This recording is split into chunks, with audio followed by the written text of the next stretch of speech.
Bonjour chers youtubeurs, chers téléspectateurs, mon quotidien TV sur YouTube. J'espère que vous avez passé un excellent week-end et je vous attends vendredi à 18 h pour découvrir un peu plus, puisqu'on la connaissait déjà un peu, Gaëlle Alexis, et ça sera très très haute couture. Soyez avec nous vendredi.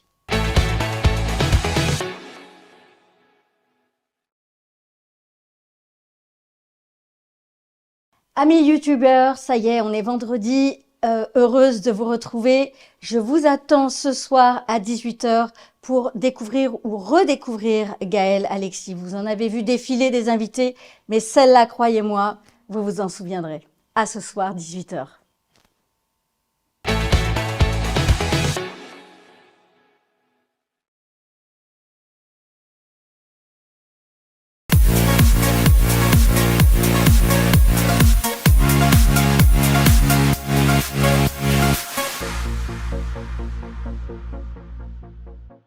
Bonjour Gaëlle, tu permets que je te tutoie, j'espère? Avec plaisir. Gaëlle, c'est pas la première fois que on te reçoit sur mon quotidien TV sur YouTube. Si tu me le permets, j'aimerais bien donner un petit contexte à notre conversation qui va prendre une vingtaine de minutes. Tu as participé donc à une première émission il y a 2 ans, au cours de laquelle on a pu faire un peu connaissance avec la femme que tu es, chef d'entreprise, engagée dans la formation pour assurer la relève de nouveaux talents, costumière, femme de l'ombre qui crée de la lumière et embellit, entre autres, les jeunes mariés, pour ce jour qui est si particulier. Un cursus de styliste, de modéliste, ton souci des normes environnementales et du travail des matières nobles, telles que la soie, sont impressionnants. C'est ce que j'ai retenu de cet entretien précédent il y a 2 ans. Tous ces aspects donc ont été abordés, mais mériteraient d'être un petit peu plus développés aujourd'hui. Avec plaisir. D'autant plus que nous allons évoquer une grande nouveauté, mais on va y revenir, un petit peu de suspense pour nos téléspectateurs dans quelques instants. Donc j'ai parcouru les nombreux articles qui mentionnent ton travail à Céris notamment.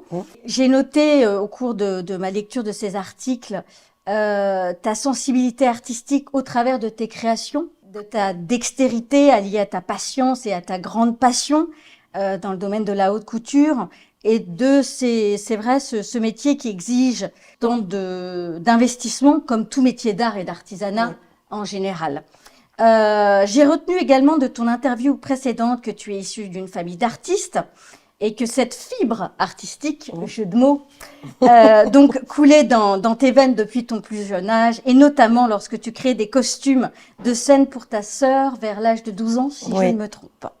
Donc, cette fibre a pris corps, semble-t-il, au travers du travail de la matière. Donc, je sais qu'il n'est pas, après cette introduction, pas toujours évident de parler de soi. J'ai cru ressentir chez toi une certaine pudeur.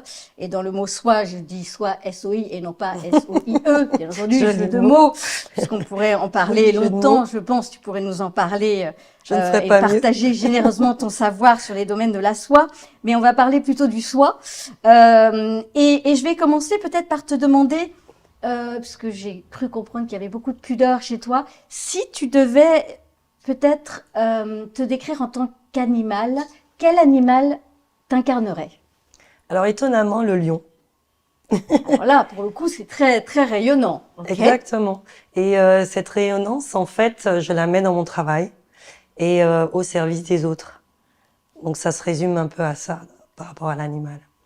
Parfait. C'est un animal qui en même temps dirige sa troupe, je dirais. Donc il y a quand même des points communs de ce point de vue-là. Mais néanmoins, je ne vais pas avoir ce côté, je vais avoir plutôt un côté discret, le lion discret, je dirais, le lion des coulisses, voilà. Parfait. Et si tu étais une plante? Par mes origines, je choisirais l'hibiscus. L'hibiscus, pourquoi? Alors l'hibiscus, de par sa diversité de couleurs, de par sa diversité de variétés, parce que vous avez des hibiscus qui sont simples, des hibiscus doubles, des hibiscus triples, et qui sont quand même sous le soleil, sous la lumière, et qui ont, comme je disais, une variation de couleurs qui vont dans tous les dégradés qu'on puisse trouver dans les rouges, les roses, les fuchsias, les violets. Voilà, c'est une fleur qui me représente bien, tout en étant commune dans les pays du soleil, mais qui, par sa discrétion, enfin, qui est discrète, mais qui est vue en permanence. Une femme haute en couleur. C'est sûr. Alors, je vais te demander de te dévoiler peut-être encore un petit peu plus. Et si je te demande de te décrire en 5 mots, en 5 adjectifs, comment te décrirais-tu?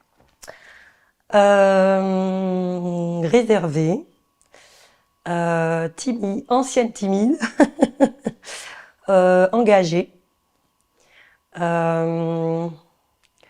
Là, j'en ai que 3. Après, c'est compliqué, hein, Tu peux t'arrêter à 3, c'est comme tu le Oui, souhaites. ça me paraît. Et puis, alors c'est pas un mot, mais au service des autres, mais dans le sens noble du terme. Voilà. Et si je demandais aux autres autour de toi, tes clients, des artistes, des apprentis, qui est Gaëlle, comment est-elle? Quel mot tu penses qu'ils utiliseraient pour te définir? La discipline, la rigueur, l'exigence, et l'ouverture d'esprit et la communication. En contrepartie, enfin, si tu repenses à ta carrière aujourd'hui, quelle est pour toi ta plus belle réussite? Alors c'est compliqué de parler de la plus belle réussite puisque en fait depuis que je suis dans cette carrière, j'ai toujours travaillé en parallèle dans la haute couture, mais aussi dans le spectacle, pas que le costume de spectacle, mais dans l'événementiel d'une manière générale. Je dirais que tout ce que j'ai fait pour moi était dans un souci de réussite et que ça s'est avéré. Donc parler d'une réussite, alors j'ai des on va dire des événements qui ont été plus marquants pour moi, comme les 100 ans de la Tour Eiffel, comme le défilé sur les Champs-Élysées à l'époque commandé par Mitterrand avec Jean-Paul Goude. Disney, bien sûr, ça a été une période dans ma vie où j'étais quand même responsable des événements spéciaux, donc il y a eu des gros événements comme certaines inaugurations, d'abord du parc en lui-même, et puis de certaines attractions essentielles. Voilà, maintenant parler de quelque chose en particulier, j'aurais du mal. Ok, J'aurais très du bien. mal. Et est-ce que tu as des regrets, des choses que tu aurais aimé peut-être faire autrement aujourd'hui? Autrement, à part vraiment avoir un capital beaucoup plus important, parce que comme tout créatif, on en a plein la tête. Et plus on avance dans notre expérience, et plus, alors au-delà de passer le savoir, on a aussi cette envie permanente de s'exprimer. Et donc on s'exprime à travers notre art. Bien sûr que j'ai encore beaucoup de choses à dire. Mais au niveau d'excellence où je me situe, ça demande beaucoup de moyens. Et donc, je pense que le regret que j'ai pour l'instant, c'est de ne pas encore avoir suffisamment ces moyens, que ce soit par des capitaux extérieurs ou internes à l'entreprise, pour pouvoir exprimer tout ce dont je peux être capable. Avis aux investisseurs qui regarderaient notre émission sur YouTube, ceci est un appel. On a parlé un peu de toi, mais en préparant cette interview, cette émission, je t'ai demandé une photo de toi enfant. Oui. Et j'ai reçu une photo que je trouve absolument adorable, très touchante, qu'on peut voir ici. Peux-tu nous parler un peu de cette photo? Qu'est-ce qu'elle t'évoque? À quelle occasion elle a été prise? Qui est cette main sur ton épaule? Alors, cette main sur mon épaule, c'est ma grande sœur. Donc là, j'étais à la maternelle. Alors, comme on peut voir, j'étais déjà en train de construire quelque chose. Puisqu'il y avait le choix, à l'époque, je m'en rappelle, hein, j'étais toute petite, mais je m'en rappelle, où on avait le choix d'avoir soit un dessin, soit faire semblant de faire un dessin, ou alors du matériel de construction. Et donc, j'ai été attirée tout de suite par construire quelque chose, créer quelque chose, mais à travers de la construction. C'est une période, contrairement à cette douceur qui reflète de mes yeux, c'est une période qui était quand même très compliquée. J'étais très petite, mais je me rappelle précisément de cette période où j'étais en France. Et à l'époque, ma sœur subissait beaucoup de racisme, puisqu'elle avait les traits, puisque je suis métissée, hein, Et donc, Tu es martiniquaise, je crois. alors, je suis aussi d'origine martiniquaise. Ok, ouais. Alors, j'ai tendance à dire que je défends la race des terriens, Ouais, puisque j'ai un mélange qui est quand même assez important. ouais. Donc, C'est du une coup, richesse. c'est une énorme richesse. Parce que en fait, mes origines ne sont pas toujours définies par mon interlocuteur, mes interlocuteurs ou les gens qui puissent me voir au premier abord. Donc on a cru que je venais de Russie, on a compris que j'étais métissée. Tout dépend comment je me coiffe aussi, ça joue. Enfin, toujours est-il que cette période, je me rappelle très bien. Et ma sœur subissait beaucoup de racisme. Et donc, dès la maternelle, on était confrontés, elle et moi, puisque j'avais les cheveux frisés. Mon père adorait me lâcher les cheveux à l'Angela Davis, avec un afro immense. Et moi, étant très timide, je détestais ça. Mais néanmoins, on subissait du racisme. Et donc, c'est une période où j'ai des souvenirs très, très précis. Dur, c'est dur comme expérience. Oui, c'est à cet âge-là, c'est quand même pas très drôle. Je me rappelle d'un événement où dans la cour de l'école, à l'époque, ils mettaient des roues de voiture. Ça nous paraissait des roues de camion. Donc c'était génial pour jouer, sauf que nous, ils nous mettaient des roues les unes sur les autres et nous enfermaient toutes les deux dans ces roues. Et donc, quand les maîtresses nous cherchaient, quand la récréation était terminée, enfin maintenant j'en ris, hein, on nous trouvait pas et on était enfermés dans ces roues de camion où on nous enlevait nos chaussures et on nous les jetait dans les rails du métro qui passaient derrière l'école. Non, c'était spécifique. Les enfants peuvent être très très méchants. Oui, puis à l'époque, je pense que eux. c'était d'autant plus qu'aujourd'hui. Néanmoins, c'est une période où ma mère développait beaucoup tout ce qui était culturel, tout ce qui était musical, artistique. On avait une richesse infinie d'ouverture vers toutes les sortes de cultures. Et donc ça, j'en ai un souvenir excellent dès cet âge-là. Merci Gaëlle d'avoir partagé avec nous ces souvenirs. Merci à vous. On va revenir un petit peu sur l'expérience maintenant. En 2022, les journées européennes des métiers d'art se sont déroulées. Oui. Ces journées, j'ai vu que tu y avais joué un rôle, tu y avais participé. Oui. Est-ce que les retombées escomptées correspondaient à tes attentes, à vos attentes dans les métiers d'art? Est-ce que tu peux nous parler de ta contribution et de l'impact que ces journées ont pu avoir? Alors sur les GEMA, faut savoir que tout d'abord ma démarche est de permettre que ma participation puisse attirer un certain nombre un public assez conséquent au niveau du carré d'art, puisque je fais partie aussi de l'association L'Artisan d'Art, et il s'avère que les gens aiment beaucoup les défilés, et donc c'est vrai que c'est un outil que je mets à disposition de cette association pour pouvoir effectivement que les gens puissent découvrir d'autres artisans d'art qui font partie du carré d'art ou qui sont amenés à venir ce jour-là au carré d'art. Donc ça fonctionne assez bien. Au niveau des retombées de ce public, il y a des gens qui viennent chaque année qui me suivent au niveau des défilés, de tout ce qu'on peut faire de nouveau qui puisse leur être présenté. Mais c'est surtout dans une démarche au niveau des GEMA d'apporter un plus au niveau du public à ce moment-là. Alors tu parles des défilés justement, pardon. Non, mais j'ai une question qui me tarabiscote. Au cours de ces dernières années, c'est vrai que le monde du luxe et de la mode, de la haute couture, ce monde a beaucoup évolué, et en particulier la haute couture, où le raffinement, et ça, le raffinement, on le voit dans ton travail, côtoie une exubérance folle, avec des points culminants tels que la Fashion Week, par exemple. Quel regard portes-tu sur cette dichotomie, cette espèce de grand écart entre les créateurs ou qui sont portés parfois au pinacle avec une exubérance, avec des modèles qui sont immétables. De toute façon, on voit des choses qu'on peut pas porter, ou c'est peut-être du travail technique et peut-être des choses plus classiques, donc la différence entre des coupes improbables, immétables, et puis des choses très très raffinées. Et selon toi, quels sont les défis à venir du monde de la haute couture? Alors tout d'abord, en ce qui concerne les défilés actuels, et puis ça fait un petit moment que ça dure, mais il faut savoir qu'ils ont été rachetés, les maisons de couture ont été rachetées par des grands groupes, et donc ces défilés ne sont plus vraiment faits pour vendre des vêtements tels quels, mais plus comme une vitrine. Donc en ressort pour les clientes haute couture ou vraiment du luxe, des idées.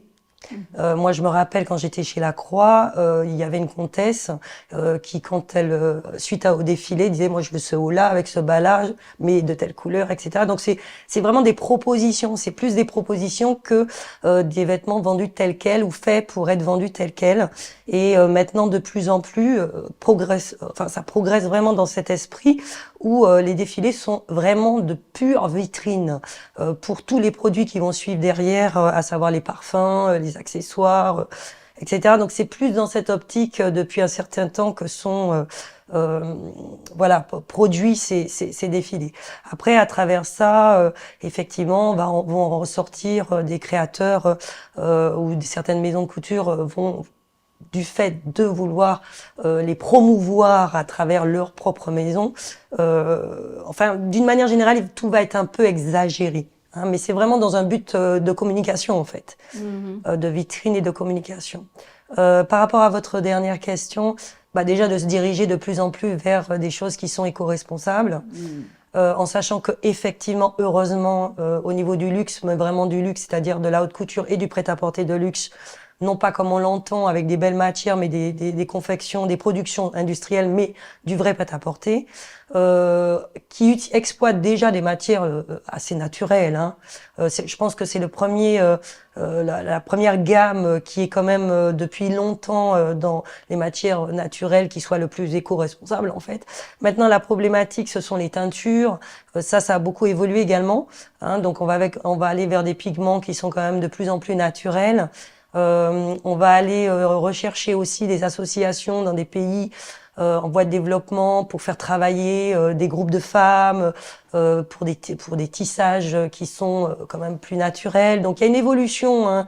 Il y a une évolution alors qui est primaire dans le luxe. Mais qui va déteindre sur l'industrie obligatoirement.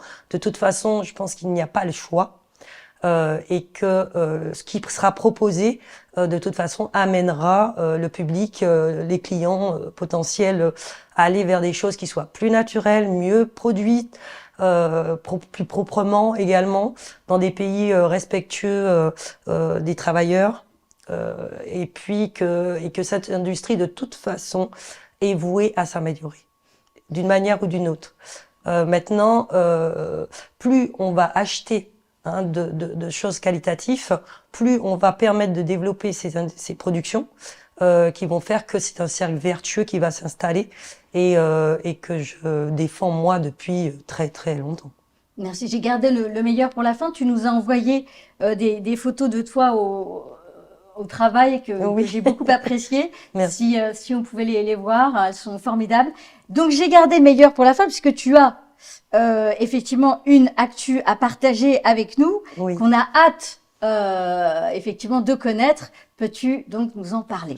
Alors toujours dans cette démarche d'éco-responsabilité, il s'avère on travaille en service après-vente, enfin pour les services après-vente, puisqu'il y a un gros problème de gens qualifiés dans certains domaines de production ou de services après-vente tels que les robes de mariée.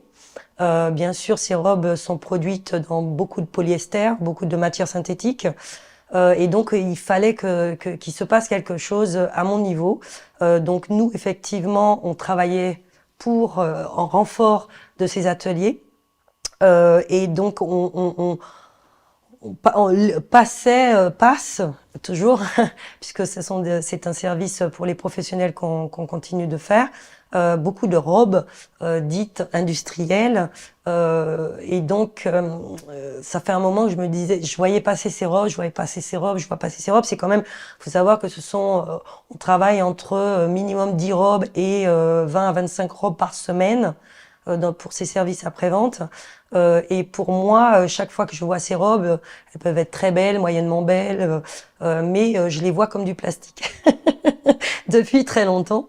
Et donc, m'est venue une idée, c'est qu'on puisse créer avec nos partenaires avec qui on travaille, nos clients à la base, qui sont nos clients professionnels. Donc, je leur ai proposé un partenariat pour qu'on puisse, en collaboration avec nous, ouvrir un service de location de robes de mariée. Il faut savoir que à quel endroit? Alors, ça sera à Céris, là, au siège de l'entreprise, de la maison d'haute couture, parce qu'à la base, c'est une maison d'haute couture, où notre vocation première, c'est du sur-mesure, où on travaille des matières le plus naturelles possible. Et donc, ce pôle de robes, maintenant, alors, c'est-à-dire notre partenariat, on va avoir des robes qui sont neuves ou des robes qui sont en fin de série, je dirais, c'est-à-dire des robes qui ne peuvent plus être produites et qui vont atterrir chez nous plutôt que d'encombrer ces boutiques. Donc c'était intéressant pour eux parce que ça leur faisait de l'espace.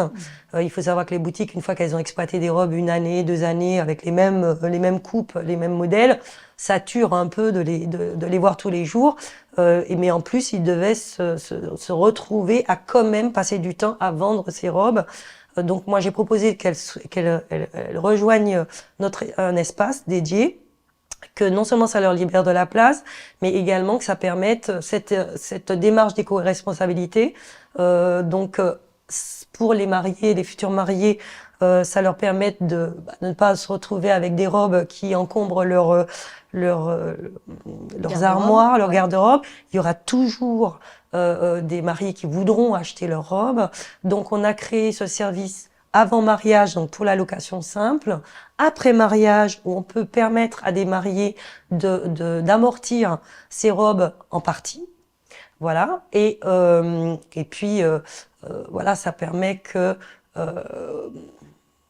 réexploitation de ces robes en plastique telles que je les vois et qui soient exploitées au maximum. Nous, on a déjà ce service. Vous les customisez un petit peu ou c'est juste location Alors, pour la location avec les robes de nos partenaires, elles restent telles quelles. Par contre, elles vont être adaptées aux mariés, que ce soit dans le même principe que les robes qui sont vendues. Par contre, au niveau des robes des mariés qui vont les mettre en location chez nous après mariage, très peu de choses seront touchées en fait à cette robe. On a ce service dédié de toute façon qui est déjà voué aux professionnels, donc on va pouvoir avoir une qualité derrière d'amélioration ou de réparation au fur et à mesure des retouches jusqu'à un certain nombre, bien sûr, de locations. Voilà, donc le schéma c'est ça. Hein, c'est vraiment, et puis ça permet, alors on a aussi fait des partenariats avec les wedding planners, parce qu'il faut savoir que les services de location de robes de mariée, il n'y en a qu'à Paris. Donc tout du nord au sud et l'est profondément, il n'y a pas ce service. Donc nous sommes les premiers et les seuls à pouvoir proposer ce service. Donc tous les professionnels du mariage qui se retrouvent sur l'est de Paris sont non seulement très intéressés par on a signé d'ailleurs encore un contrat aujourd'hui par ces partenariats, de par proposer un service plus proche à leurs clients, de par permettre qu'ils aient un budget plus important, que le client puisse investir dans leur organisation événementielle. Donc ça, vraiment, ça a des paramètres positifs pour tout le monde. Et puis à la fin de vie de ces robes, soit on va les recycler nous pour pouvoir réparer d'autres robes avec. Donc on va aller vraiment jusqu'au bout. C'est vraiment une démarche jusqu'au boutiste de l'exploitation du recyclage de ces robes. Merci beaucoup Gaëlle. Avis aux web planners, avis aux fiancés et eux, les fiancés et mesdames et messieurs. Rendez-vous chez FDDL, façonnage d'or et de lumière à Céris, pour voir un petit peu plus des robes de mariée, les recycler et contacter Gaëlle, Alexis. Mille merci Gaëlle. Merci beaucoup, pour merci ce partage. à vous. Merci à vous. Je cette tiens. mise en lumière. Je vous en prie. Je t'en prie. Je tiens à remercier Atoucam, Jean-Sébastien Rouchet, Cyril Bartholomé, Patrice Batman et Louane. Voilà, c'était la fin de cette émission. À très vite. Merci.